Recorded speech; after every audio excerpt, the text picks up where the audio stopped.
What is going on, YouTube? Averse John Stanek from Johnny Radio here, bringing you another Top 5 on this glorious Top 5 Friday. And guys, I'm so excited. We're getting through the 2010s, about halfway there now, and we're doing my Top 5 favorite songs of 2014. So let's not waste any time. Let's get right to it at number 5.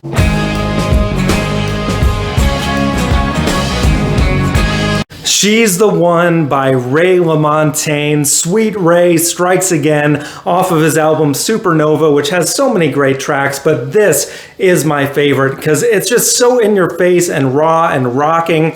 And I think that has a lot to do with the production by Dan Auerbach, who just does an amazing job across the board. The guitars and the bass just sound so cool on this track. But Ray, of course, as I always say, he can sing a phone book. His voice carries the way, and he just sounds like he's on fire at the end of this track when he's doing that girl thing. It's just so cool, man. Absolutely love it. And anytime that Ray rocks out, I am there. And that's just my number 5. So now at number 4,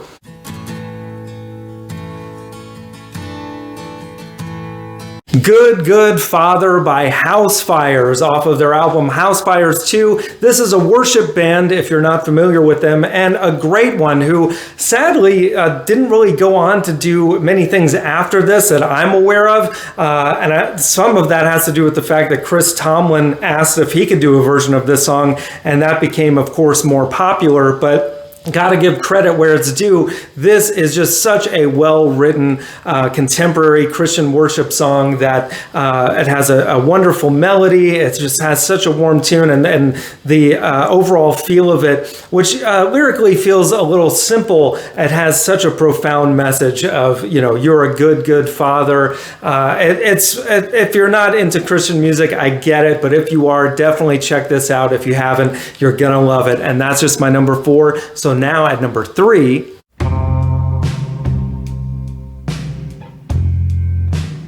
Down on the Bottom by the New Basement Tapes, a super group of just a who's who of amazing people. Elvis Costello, Marcus Mumford, Rhiannon Giddens, Jim James, who led this song, and such a great idea of taking these unfinished Bob Dylan lyrics that were never put to music and creating this New Basement Tapes material is just so great. And this song especially, it builds up so well, and Jim James just almost sounding like a 70s era Bob Dylan on the vocals on this track. And then the way it gets to the end with the guitars just going nuts, it's fantastic. And that's just my number 3. So now at number 2,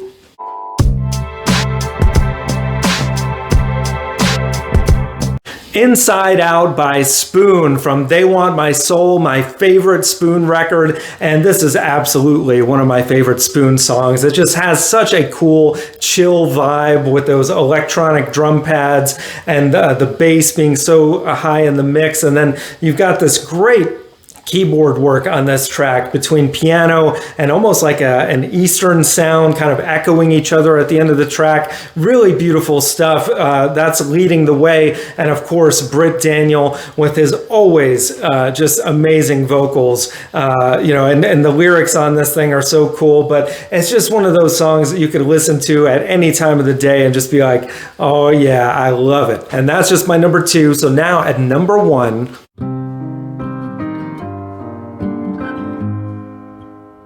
It Takes a Lot to Know a Man by Damien Rice off of my favorite Faded Fantasy. Just an amazing record overall. I could have put all 5 tracks on this top 5, but yeah, I had to be fair and have some other artists on here. But Damien Rice, just one of the most amazing singer-songwriters of any generation, and match that with the production of Rick Rubin on this track especially.